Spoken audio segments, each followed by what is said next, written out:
नमस्कार, स्वागत है आपका एनडीटीवी नेटवर्क पर। आप देख रहे हैं एनडीटीवी राजस्थान। राजस्थान से एक ऐसी चौंकाने वाली खबर सामने आई जिसने न सिर्फ उस क्षेत्र बल्कि पूरे राजस्थान को ही चौंका करके रख दिया। बड़ी हैरान कर देने वाली खबर थी क्योंकि खबर सीमावर्ती इलाके से आई। दरअसल भिवाड़ी में आतंकियों की गिरफ्तारी से कई बड़े खुलासे हो गए हैं। पुलिस के मुताबिक ये आतंकी जंगलों में हथियारों की ट्रेनिंग ले रहे थे और किसी बड़ी साजिश को अंजाम देने की फिराक में जुटे हुए थे। लेकिन एक बड़ा सवाल यह है कि आखिर दहशतगर्दों ने भिवाड़ी को ही ट्रेनिंग के लिए क्यों चुना। ये एक बड़ा सवाल बना हुआ है। भिवाड़ी में आतंकियों की गिरफ्तारी पर जयपुर रेंज के आईजी अनिल टोंग के भी काफी बयान सामने आया है, वो भी हम आपको सुनवाएंगे। लेकिन इन तमाम बातों के बीच कुछ सवाल हैं, वो सवाल का जवाब लेंगे, उन सवालों पर चर्चा करेंगे। भिवाड़ी में ही ट्रेनिंग सेंटर आखिर क्यों बनाया गया, ये उसमें से एक प्रमुख सवाल है और इस पूरे विषय पर गंभीरता के साथ चर्चा की जाएगी कुछ खास मेहमानों के साथ। लेकिन उससे पहले आपको सुनवाते हैं जयपुर रेंज के आईजी अनिल टोंग से हमारे संवाददाता मुदित गौड़ ने क्या बातचीत की। हरियाणा सीमा और राजस्थान सीमा के बीच बसा भिवाड़ी, जहां पर कल दिल्ली पुलिस, राजस्थान पुलिस और झारखंड पुलिस की संयुक्त कार्रवाई में 6 आतंकवादी संगठनों से सम्मिलित लोगों को पकड़ा गया है। दिल्ली पुलिस उन्हें वहां लेकर गई है, पूछताछ कर रही है। राजस्थान पुलिस के जयपुर रेंज आईजी हमारे साथ मौजूद है, उनसे जानते हैं कल क्या पूरी कार्रवाई राजस्थान पुलिस की तरफ से रही, क्या समर्थन और सपोर्ट उनको रहा और क्या आगे राजस्थान पुलिस करने वाली है। हमारे पास दिल्ली पुलिस हमारे सीनियर ऑफिसर से इनपुट मिला था कि दिल्ली पुलिस से कोई स्पेशल ऑपरेशन करने जा रही है जिसमें कि भिवाड़ी से कुछ पुलिस की ज़रूरत है। तो हमने भिवाड़ी एसपी को निर्देश दिए थे कि आवश्यक जितने पुलिस बल चाहिए उतना आप पुलिस बल उपलब्ध करवाएं। और दूसरा ये था कि हमारा मेनली जो हमारा सपोर्ट था वो एकमात्र था कि आउटर कॉर्डन में इनको सिक्योरिटी कवर देना था। संपूर्ण कार्रवाई दिल्ली पुलिस उनके आईबी की इनपुट के आधार पर उन्होंने अपने कंडक्ट की गई थी। और जो अभी आज भी हमें जानकारी मिली है, कुछ हथियार वहाँ मिले बताएं, कुछ वहाँ 6 लोगों को हमने गिरफ्तार करके उनको सुपुर्द भी किए थे। वो अभी जांच का विषय है। उनके पास डिटेल अभी इंट्रोगेशन दिल्ली पुलिस की स्पेशल सेल के द्वारा चल रहा है। जिस प्रकार के राजस्थान के से रिलेवेंस रखने वाले जो इनपुट हमें मिलेंगे उसके आधार पर राजस्थान पुलिस भी अपना आज्ञा कार्रवाई सुनिश्चित करेगी। सर, भिवाड़ी का जो एरिया है मेवात से लगता वो एरिया है, लगातार मेवात काफ़ी चर्चाओं में रहता है क्राइम के मामलों में, जो बॉर्डर इलाके हैं। तो उसको लेकर के अब राजस्थान पुलिस की इंटेलिजेंस और जो पुलिस है टोटल मिला के अब क्या पूरा नेटवर्क है जो उसको खंगालने की कोशिश करेगी। अभी तक जो इनपुट मिले उसमें ऐसी विशेष कुछ सूचना हमें नहीं मिली है, बट फिर भी मैंने पहले भी आपको अधिकारिक रूप से ये कहा है कि जो ऐसा ही इनपुट दिल्ली पुलिस के द्वारा हमसे शेयर किया जाएगा उसके आधार पर हम हर पहलुओं पर गंभीरता के साथ अपने राजस्थान की में सुरक्षा के दृष्टिकोण से हम हर कदम वो उठाएंगे जिसमें अनुसंधान की हमें आवश्यकता भी रहेगी और कार्रवाई भी सख्त रूप से करेंगे। सर, दिल्ली पुलिस ने उनको गिरफ्तार किया है, क्या राजस्थान से भी जो इंटेलिजेंस है या सीबीआई है या राजस्थान पुलिस या भिवाड़ी पुलिस उनसे पूछताछ करने जाएगी दिल्ली? हमारे से रिलेवेंट इन्फॉर्मेशन मिलने पर जरूर हम राजस्थान पुलिस इस बारे में अपने पहल करेगी। क्या उन लोगों का समर्थन था, कुछ ऐसा कुछ अभी तक सामने आया है? नहीं, अभी तक ऐसे कोई इनपुट हमें मिला नहीं है। जैसे इनपुट मिलेगा जैसे इनपुट का आधार पर पुलिस, राजस्थान पुलिस भी अपने कदम उठाएगी। ये थे हमारे साथ आईजी जयपुर रेंज, जिन्होंने साफ तौर पर कहा है कि अभी दिल्ली पुलिस से जो इनपुट आएगा उसके तहत अब राजस्थान पुलिस कार्रवाई करेगी। जो सूचना तंत्र है उसको भी कहीं ना कहीं मजबूत करेंगे और जो पूरी जानकारी आएगी उसके बाद बिल्कुल तह तक जाने का भी पूरे प्रयास किए जाएंगे। अलवर से मुदित गौड़, एनडीटीवी। तो आईजी साहब को सुन रहे थे आप। इस विषय ने हर जगह एक चर्चा शुरू कर दी है और उन चर्चाओं के साथ कुछ सवाल भी हैं और इससे जुड़ी कुछ जानकारियां भी। सबसे पहले चर्चा की शुरुआत करें उससे पहले कुछ इन्फॉर्मेटिव ग्राफिक्स आपको पढ़वाते हैं जिससे आपको पूरे मामले की जानकारी लग पाएगी। भिवाड़ी में ही ट्रेनिंग सेंटर क्यों? सारे कला खाओ राजस्थान के बॉर्डर पर पड़ता है। सारे कला से आगे हरियाणा की सीमाएं शुरू हो जाती हैं। गांव के चारों तरफ दुर्गम जंगल और पहाड़ी क्षेत्र है। बाहर से आने वाले लोगों और सुरक्षा बलों का मूवमेंट यहां पर बहुत ही कम होता है। जंगली इलाकों में यहां पर कोई आता जाता नहीं है। भिवानी को इसीलिए शाह ट्रेनिंग सेंटर चुना गया। पुलिस का प्रेशर बढ़ता है तो हरियाणा भाग जाता है। हरियाणा की तरफ से कोई भी रुकावट आती है तो इस सीमा के इस पार आ जाता है। इसीलिए आतंकियों के लिए ट्रेनिंग लेना यहां पर आसान रहा। सरे काले खां गांव राजस्थान बॉर्डर का अंतिम गांव है। ये गांव हरियाणा की सीमा के से शुरू होता है। सीमावर्ती गांव है। गांव के चारों तरफ दुर्गम जंगल और पहाड़ी क्षेत्र है। बाहर से आने वाले लोगों, सुरक्षा बलों का मूवमेंट यहां पर नहीं होता। जंगली इलाकों में भी कोई आता जाता है नहीं। इसीलिए माना यह जा रहा है कि पुलिस का प्रेशर जब बढ़ता है तो हरियाणा भाग जाता है और हरियाणा में जब प्रेशर पड़ता है तो वापस राजस्थान लौट आता है। इसीलिए आतंकियों के लिए ये एरिया ऐसा रहा जिसमें ट्रेनिंग लेना उनके लिए आसान रहा।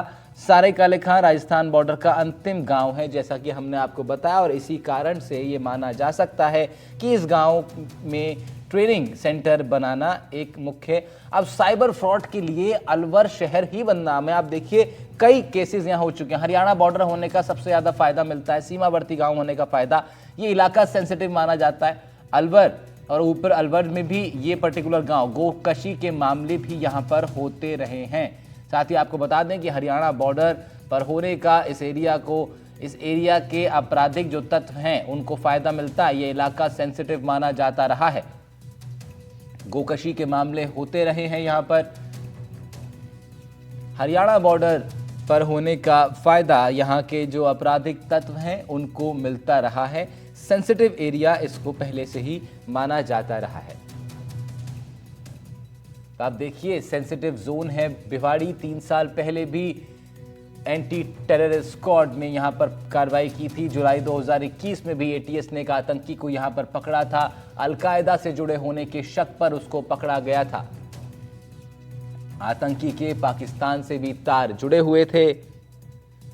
3 साल पहले भी एटीएस ने एक स्लीपर सेल के व्यक्ति को यहां पर पकड़ा था। 2021 में एटीएस ने एक आतंकी को यहां पर पकड़ा जिसके अलकायदा से तार जुड़े होने का शक था।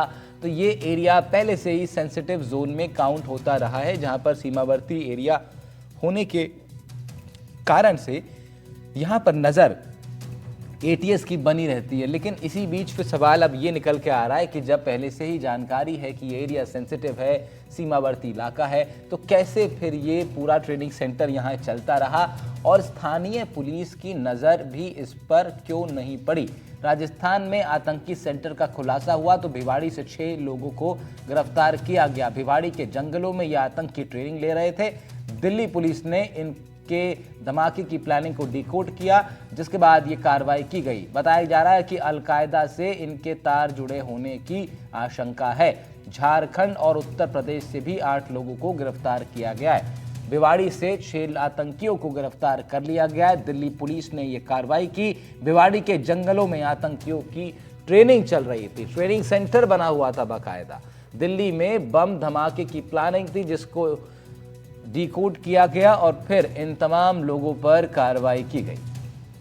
झारखंड और यूपी से इसमें 8 लोग शामिल हैं जिनको गिरफ्तार कर लिया गया है। भिवाड़ी से 6 आतंकियों की गिरफ्तारी और फिर तमाम सवाल।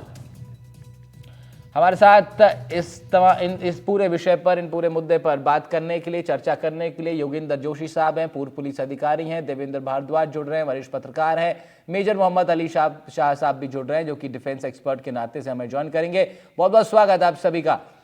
सबसे पहले शुरुआत करेंगे मेजर मोहम्मद अली शाह साहब से। डिफेंस एक्सपर्ट के नाते से आप हैं। मेजर साहब अक्सर एनटीवी राजस्थान की स्क्रीन पर बैठते हैं और हमेशा बड़े गंभीर मुद्दों को लेकर के हम इनके एक्सपर्ट कमेंट्स लेते हैं। मेजर साहब, ऑलरेडी एक सेंसिटिव एरिया जिसके बारे में पता है सबको कि पहले भी यहाँ पर कई बार कार्रवाई हो चुकी है, एटीएस की नज़र इस एरिया पे रही है, उसके बावजूद हाउ इज इट पॉसिबल कि स्थानीय पुलिस को कोई पता ही नहीं पड़ पाया, कुछ उनको जानकारी नहीं है, उनके नाक के नीचे इतना बड़ा सेंटर चल रहा है और आतंकी वहां पर बनाए जा रहे हैं, उनको ट्रेनिंग दी जा रही है, दिल्ली पुलिस ने डिकोड कर लिया। ये मामला कुछ समझ में आ रहा है, कुछ समझ से बाहर है। ये बड़ा अच्छा सवाल है आपका। देखिए, इसमें 2 बातें हो सकती हैं। अगर हम शक की नजर से देखें तो हो सकता है कि हम कहें कि भाई पुलिस को जानकारी थी कहीं पे, लेकिन उन्होंने होते हुए कर दिया। एक लोग ऐसा कह सकते हैं। दूसरा कि पता नहीं इंटेलिजेंस फेलियर बहुत जबरदस्त था। बहुत जबरदस्त। क्या बहुत जबरदस्त कि ऐसी कार्रवाई हुई, जैसे कि आपने बताया कि कार्रवाई हुई और बिल्कुल खबर ही नहीं हुई। ऐसे कैसे हो सकता है? यानी कि कोई ना कोई अपनी ड्यूटी ठीक से नहीं कर रहा था। तो मतलब हेड्स मस्ट रोल, फौजी भाषा में अगर बोले हेड्स मस्ट रोल।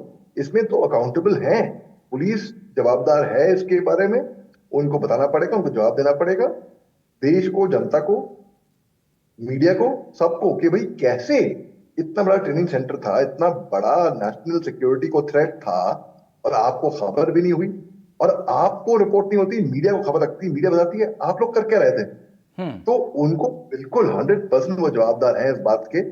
और क्योंकि ये चौंका देने वाली बात है बिल्कुल कि अगर ऐसा कहीं पे हो सकता है तो मतलब कहीं पे भी हम कहीं पे भी महफूज नहीं है। राइट। हम और फिर मेजर साहब आपने बहुत सही बात की कि हो सकता है कि एक थ्योरी हम ये मान लेते हैं इनिशियल इन्वेस्टिगेशन में कि भाई स्थानीय पुलिस के कुछ लोग मिले हुए थे, उनको पता था, फिर भी उन्होंने एक्शन नहीं लिया, आगे बात नहीं बढ़ाई। But what about the intelligence? ये तो कितना बड़ा इंटेलिजेंस फेलियर है, बड़ा इंटेलिजेंस फेलियर में काउंट होगा ये चीज तो। बिल्कुल आपने 100% दुरुस्त बात करी है। ये तो बहुत बड़ा इंटेलिजेंस फेलियर में काउंट होएगा, क्योंकि ऐसे कैसे हो सकता है कि आप कर क्या रहे थे? वही तो मैं कहना, आप कर क्या रहे थे? आपकी ड्यूटी थी खबर लेने की, आपकी ड्यूटी थी मालूम करने की, आपकी ड्यूटी थी ऑन ग्राउंड रिपोर्ट देने की। आपको वो इलाका बैक ऑफ द हैंड्स कि रात के 2-2:30 बजे भी कोई नींद से जगाए, आपको उगल देना चाहिए। ऐसा जैसे कि आर्मी में हम लोग अपना काम करते हैं, हम लोग आधा सोते हैं आधा जागे में होते हैं, अलर्ट रहते हैं। तो राइट। वैसे ही मैं कहता हूँ 24 घंटे आपको अलर्ट, किसी को भी अलर्ट रहना चाहिए। और बाकी के जो आस पड़ोस के लोग हैं उनको भी हर एक चीज को शक की नजर से देखना चाहिए। ये शक सब पे करो, प्यार सबसे करो, ठीक है, इज्जत सबको दो, लेकिन शक सबसे पे करो। इसमें तो कोई शक की बात है ही नहीं, और कोई कॉम्प्रोमाइज ही नहीं हो गया नेशनल सिक्योरिटी पे। बिल्कुल ठीक बात है, और कोई कॉम्प्रोमाइज़ बिल्कुल होना भी नहीं चाहिए। लेकिन जब इस तरह के इंसिडेंट सामने आते हैं तो फिर सवाल खड़े होते हैं और उन सवालों पर चर्चा होना बहुत ज़रूरी है। योगेंद्र जोशी साहब भी हमारे साथ हैं, पूर्व पुलिस अधिकारी हैं। तमाम बार ऐसे अनुभव आपके सामने भी सर आए होंगे जब इस तरह की चौंका देने वाली खबरें आपके सामने आई, नए नए केसेस आए और लगा कि ये हो कैसे गया। ये सवाल आया होगा कि पॉसिबल कैसे हो गया, हम लोगों की मौजूदगी वहां पर थी, सारा व्यवस्था थी, सारा सिस्टम था, फिर भी कुछ लोग नाक के नीचे बैठकर इतनी बड़ी चीज कर गए। ऐसे अनुभव आपके सामने आए होंगे योगेंद्र जोशी साहब। ये जो पर्टिकुलर इंसिडेंट है जिसमें कि अलकायदा से जुड़े होने का शक जाहिर किया जा रहा है, 6 लोग को गिरफ्तार किया गया, बताया गया कि ट्रेनिंग सेंटर बाकायदा चल रहा था, आतंकी तैयार हो रहे थे। क्या जानकारी आप तक भी पहुंच पाई है इस पूरे मसले को लेकर? क्या लगता है आपको, क्या कुछ घट रहा था? What is the bigger plan जिसके जो अब तक जिस पर काम हो रहा था, जिसको डिकोड किया गया है? देखिए राहुल जी, मेजर साहब ने जो बात कही है मैं उस बात से सहमत हूं कि हमारे देश में ये माना जाता है कि साहब आईबी है, इंटेलिजेंस ब्रांच है, सीआईडी आईबी है, केंद्र की आईबी है, इनकी जानकारी में ये चीज आनी चाहिए और ये कैसे नहीं आ पाती है। तो मैंने इतने साल नौकरी की है, मैंने तो थानों में भी जो सूचना है ना, थानों से कोई धरने प्रदर्शन या वो, ये सूचना भी आईबी वाले थानों से आके ले जाते हैं। मतलब हमें सूचना देने की बजाय हमसे सूचना लेके जाते हैं। ये हमारे यहाँ का जो सूचना तंत्र है ये नील बटा नील है राहुल जी। ये मैं इसलिए कह रहा हूं कि मैं 2008 से, जब बम ब्लास्ट हुए थे जयपुर में, दिल्ली में, हैदराबाद में, इन ब्लास्टों के संबंध में दिल्ली गया था मैं जब एसओजी में था। तो इस प्रकार की कार्रवाई करने को एक्सपर्ट होती है एसओजी और एटीएस। प्रत्येक स्टेट के अंदर उसके पास सबकी सूचनाएं प्राप्त रहती हैं और इनका संपर्क रहता है दिल्ली स्पेशल ब्रांच से। मैं गया हूं दिल्ली स्पेशल ब्रांच में, वहां पर हर जिले, हर राज्य की जो आतंकवादी गतिविधि में शामिल होते हैं उनसे संबंधित अलग अलग प्रकार के जगह बनी हुई है, जिनके इंचार्ज इंस्पेक्टर और डीवाईएसपी स्तर के होते हैं। उनको पूरी जानकारी रहती है, उनके पास मोबाइल नंबर आते हैं, वो इनकी जानकारी करते हैं। अब रहा सवाल कि स्टेट पुलिस को कैसे नहीं है, तो ये कारण ये है कि मैंने तो जब एसएचओशिप की थी तो हमारे मैंने गांव में भी की है, जहां गड़ी बाजना, बयाना, भरतपुर में, तो अगर कहीं धमाका भी होता था तो सूचना थाने पे आ जाती थी कि आज साहब वहां धमाका हुआ है, किसी ने ब्लास्ट किया है। इतनी तक सूचना हमारे पास आती थी। और ये सूचना यहाँ भिवाड़ी में किसी को नहीं आई और ट्रेनिंग सेंटर चल रहा है, धमाके हो रहे हैं। तो कारण ये है कि आज से 10 साल पहले से हमारी जो पुलिसिंग है ना राहुल जी, ये पुलिसिंग हो गई राजनीतिक व्यक्तियों की पुलिसिंग। आप देखिए पंजाब पुलिसिंग, आप पुलिसिंग, हरियाणा पुलिसिंग, वो पुलिसिंग, दिल्ली पुलिसिंग, तो इन्होंने राजनीतिक दलों ने अपनी अपनी पुलिस को बांट लिया। अब आप बताइए, ऐसी पुलिस से जो राजनीतिक गतिविधियों में ज्यादा शामिल होती है और इस प्रकार की गतिविधियों में कम रहती है, तो बताइए आतंकवादी गतिविधियां तो होंगी। 2014 से पहले 2007 के बीच में 15 से 20 घटनाएं हुई है भारत के अंदर, जो बम ब्लास्ट की घटनाएं हुई थी, और उसमें ये जयपुर का भी शामिल है। तो कारण ये है कि जब अब आप देखिए राजस्थान पुलिस हरियाणा पुलिस में जाएगी तो हरियाणा पुलिस उनको तवज्जो नहीं देगी। ऐसा ये मैं पहली बार देख रहा हूं इस भारत में कि पिछले 10 सालों में पुलिस को बांट दिया इन राजनीतिक नेताओं ने, और जब नेता राजनीतिक ये बांट देते हैं तो पुलिस तो उन राजनीतिक नेताओं की सेवा में लगी रहती है, फिर ये बम ब्लास्ट की सूचना कैसे देंगे। अब ये जो स्पेशल ब्रांच ने खोला है, आप देखिए इनको कितना जोर आया होगा खोलने में कि स्टेट पुलिस को भी पता नहीं चलना चाहिए, और उन्होंने वीपीएन नंबर और आईडी लेकर के किस तरह से इनको सर्विलेंस पे लिया होगा। नहीं, फिर यहाँ से अबे यहाँ से फिर सर योगेंद्र साहब, सर्विलेंस पे लेते योगेंद्र सर यहाँ से तो नहीं सकते थे इनको। योगेंद्र सर इस बात से तो फिर और चिंता की एक बात ये जुड़ जाती है जिस पर आपने हाईलाइट किया है कि पुलिस जो है एक स्टेट की पुलिस दूसरे स्टेट की पुलिस पर कोई कार्रवाई, मतलब वहां पे जाके कुछ कार्रवाई करना चाहे तो ये एक स्टेट की पुलिस दूसरे स्टेट पर भरोसा नहीं कर सकती बिल्कुल भी, वरना उनको डाउट रहेगा कि हमारी पूरी जो कोशिश है, पूरी जो मेहनत है, हमने जो सब चीजें लाइन अप करी हैं, सब चीजों को डिकोड किया, ट्रेस किया, ट्रैक किया, हमारे लोगों ने सब जो मेहनत करी है वो सब पे पानी फेर सकती है दूसरे स्टेट की पुलिस। ऐसी स्थिति बन गई है, अगर देवेंद्र भारद्वाज साहब, अगर ऐसी स्थिति बन गई है। राहुल जी आपको एक बात बताऊं, झारखंड के आईजी ने कल इंटरव्यू दिया था कि कैसे पकड़े गए, क्या पकड़े गए, जबकि उनका रोल ज्यादा नहीं है, लेकिन उन्होंने ये बताया कि हम इतनी चीज आपको बता सकते हैं, आगे नहीं बता सकते। तो ये अपनी अपनी ढपली, अपनी अपनी राख करने के लिए इस प्रकार की एक्टिविटीज करते हैं, जबकि सारा का सारा श्रेय जाता है दिल्ली पुलिस की स्पेशल ब्रांच को, और ये सेंटर के अधीन आती है। और मैं आपको ये बता दूं कि अगर ये बता देते ना, आपको पता है पंजाब की पुलिस एक बार दिल्ली पकड़ने आई थी तो हरियाणा पुलिस ने उनको रास्ते में रोक लिया क्या था? लेके गए थे वो, उसको ले ही नहीं पाए।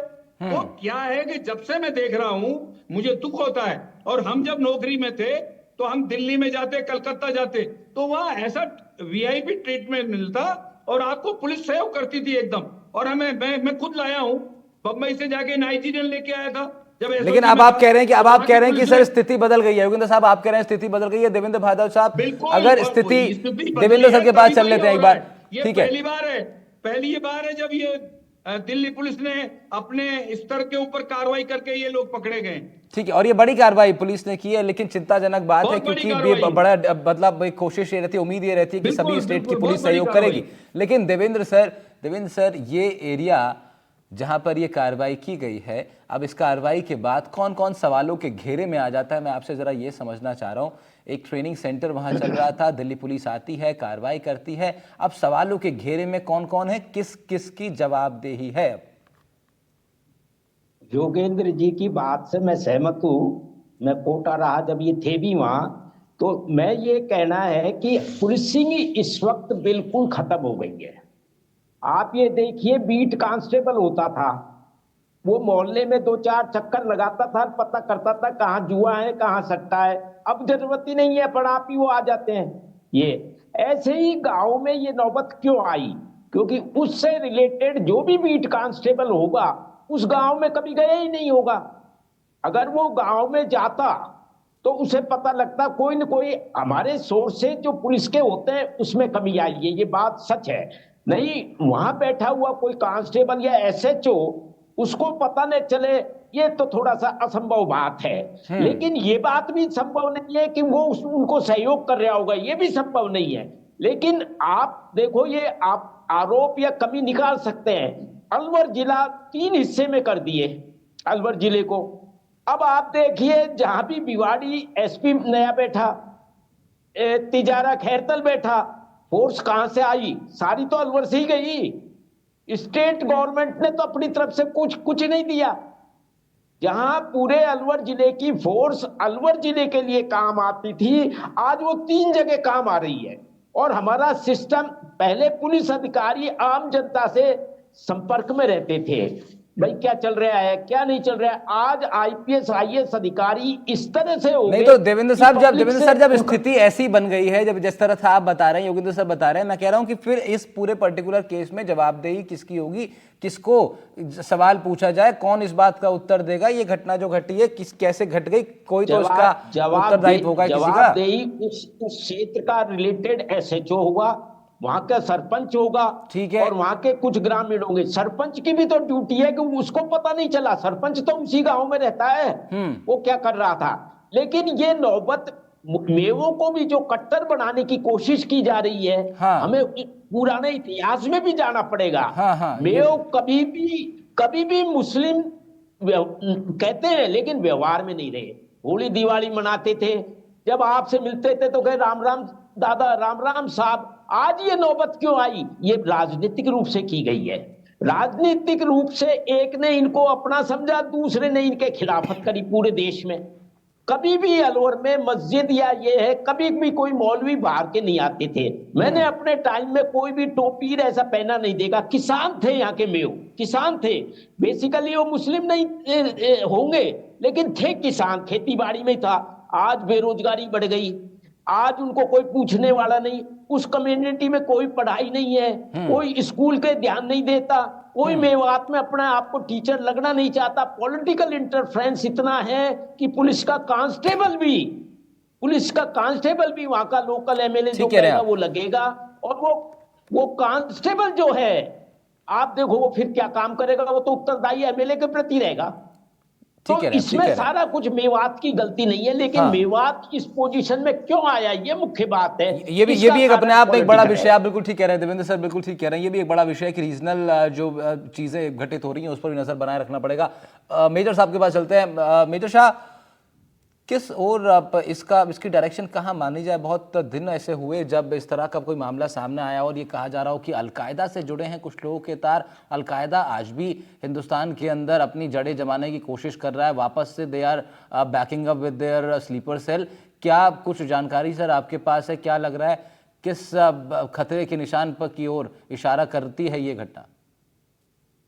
जी, इससे एक बात तो साफ जाहिर होती है। सबसे पहले तो मैं अपने दोनों वरिष्ठ प्रवक्ता से मैं बहुत ही अच्छी तरीके से सहमत हूँ। खासतौर से जोशी साहब, जिन्होंने बहुत ही सटीक एनालिसिस दिया है। बिल्कुल। और क्योंकि मेरे वर्दी के सीनियर हैं वो, तो मैं उनको पहले बोलूंगा सर जय हिंद सर। एंड इसके अलावा मैं ये भी बोलूंगा कि केवल देखिए पुलिस का ही काम नहीं है, एक आम नागरिक का भी काम है कि वो सतर्क रहें, सावधान रहें। कहीं पे कोई शक होता है, पुलिस की जो आईज एंड ईयर्स होते हैं वो आप और हम जैसे लोग होते हैं, आम नागरिक होते हैं। और अगर हम जैसे आम नागरिक कहीं पे शक करें और उनको नहीं बताएं कि उनको कोई डाउट है, शक है, तो उनके कान तो बंद रह जाएंगे। उन्हें कैसे खबर होगी? वो भी इंसान है और मेहनत बहुत करते हैं। इस पर तो कोई दो राय है ही नहीं। ये मेहनत हर फोर्स करती है अपने अपने तरीके से, सब लगे हुए हैं। मगर पूरी मेहनत पे पानी फिर जाता है जब ऐसा कुछ कांड होता है, जब ऐसी खबर सामने आती है। तो इसके लिए बहुत जरूरी है उनको अपनी सोर्स, अपनी इंफॉर्मेशन, अपनी इंटेलिजेंस को मजबूत करें, उनको पुख्ता करें। तो ये बहुत जरूरी है। इसके अलावा अगर आम नागरिक, हम लोग अक्सर पूछते हैं कि देश ने हमारे लिए क्या किया, सरकार ने हमारे लिए क्या किया। अरे ये पूछिए हम सरकार के लिए क्या कर सकते हैं, हम देश के लिए क्या कर सकते हैं। हम साहब, बहुत लोग होते हैं जो सरकार के पक्ष में होते हैं, सरकार के विपक्ष में भी होते हैं। भाई हमें मजबूत करने चाहिए हाथ, हमें बंटना नहीं चाहिए, क्योंकि एकता में ही ताकत है। तो देखिए पांचों उंगलियां तो बराबर नहीं होती, लेकिन यही पांचों उंगलियां जब एक साथ बनती हैं तो मोट बनती है। राइट। तो उसी तरीके से अगर हम सब एकजुट हो जाएं और देखें और सतर्क रहें, तो और पुलिस इत्तला करें टाइम टू टाइम, तो मुझे लगता नहीं कि ऐसी कोई घटना घट सकती है सबकी नजरों के सामने। ये एक शर्मनाक बात है, बहुत ही बेहद शर्म की बात है। और उस इलाके की जिम्मेदारी जिसकी है, उनको अपना सर शर्म से ही नहीं, उनके खिलाफ कार्रवाई भी होनी चाहिए। जब तक पनिशमेंट नहीं मिलेगी, हेड विल नॉट रोल, जब तक स्ट्रिक्टनेस नहीं आएगी, तब तक मुझे लगता नहीं कि इसके अंदर, ऐसे मामले के अंदर सीरियसनेस आएगी। और मैं ये कह के खत्म करूंगा, अगर यहाँ पे हो सकता है तो हम कहीं पे भी, दिल्ली में, बंबई में, कलकत्ते में कहीं बैठे हुए महफूज नहीं है।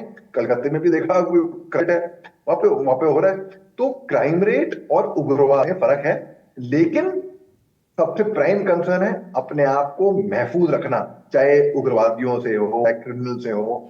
हमारे देश के नागरिक सतर्क रहे, सावधान रहे, होशियार रहे। जी बिल्कुल बिल्कुल ठीक कहा आपने, और ये बहुत आवश्यक है इस तमाम चीज़ें। लेकिन उसके बावजूद भी कुछ सवाल हैं जो अभी अनकहे हैं, जिनका जवाब नहीं मिल पाया है, और आज समय कम है, वरना मैं उसका उत्तर और खोजने की कोशिश करता देवेंद्र भारद्वाज जी और योगेंद्र जोशी साहब से कि क्या अलकायदा जैसे टेररिस्ट ऑर्गेनाइजेशन क्या वो फिर एक बार एक्टिव होने की कोशिश में है?